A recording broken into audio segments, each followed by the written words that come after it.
Hello मेरे प्रिय साथियों, आप सभी का स्वागत है हमारे यूट्यूब चैनल पर। तो जैसा कि तुम्हें पता है, तुम्हारे पेपर नज़दीक हैं, तुम्हें चीज़ याद नहीं हो रही हैं, याद करते हो भूल जाते हो। अब सबसे बड़ा सवाल है, आप पेपर में क्या लिख के आओगे। अब सबसे बड़ा भी ये भी सवाल है कि हम चीज़ों को याद कैसे रखें। तो आज की वीडियो में हम इंग्लिश की जो स्ट्रेटजी है उसके बारे में बात करेंगे। कैसे याद रखें, कैसे समझें चीज़ों को। रटने में लगे हैं, क्या रटा जाएगा, नहीं जाएगा। हमें स्कोर भी अच्छा करना है। तो जो आपके लिए जो मोटिवेशन क्लास है, ध्यान से सुनना, बहुत अच्छी लगेगी। अंत अंत में तो बताया जाएगा किताबों को आंसर कैसे याद करें। जैसा कि तुम्हें पता है कि हमारे इंग्लिश में मूल 4 हैं। पहला रीडिंग, ग्रामर, राइटिंग और लिटरेचर। सबसे बड़ी जो मोस्ट है वो जो आपकी लिटरेचर है, इसको हम अंत में बताएंगे। तो वीडियो में लास्ट तक बने रहिएगा। हम सबसे पहले रीडिंग की बात करेंगे आपसे। सबसे पहले सवाल पढ़ो। सबसे जरूरी क्या है, सवाल पढ़ो। पैसेज पढ़ने से पहले क्वेश्चन को एक बार ध्यान से पढ़ लो, समझ लो क्या क्या पूछा जा रहा है। इसके बाद जब पैसेज पढ़ोगे तो पूरा दिमाग का फोकस आपके पैसेज में रहेगा।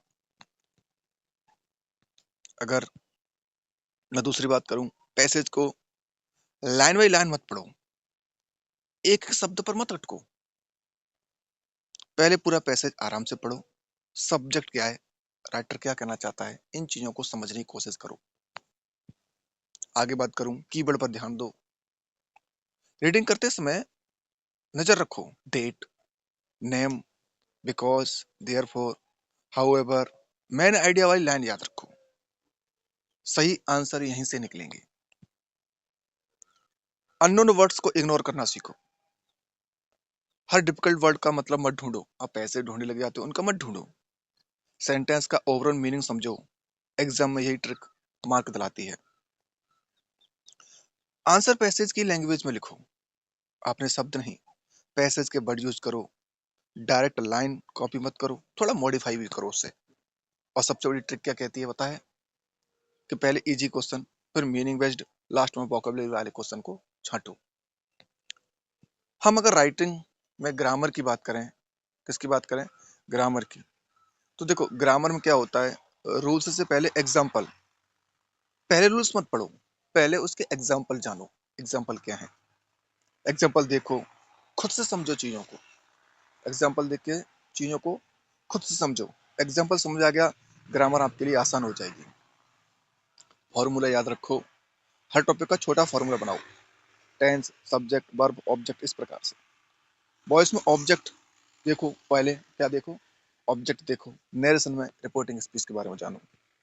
आगे बात करूं, चीजों को समझो को वाई पूछो। हर सेंटेंस में पूछो, वाई क्यों, वर्ब ऐसा क्यों हुआ है, टेंस क्यों बदलता है। यही समझ पैदा करता है। कंफ्यूजन टॉपिक से पहले टेंस, वॉइस, नरेशन, प्रीपोजिशन, यही एग्जाम में सबसे ज्यादा आते हैं।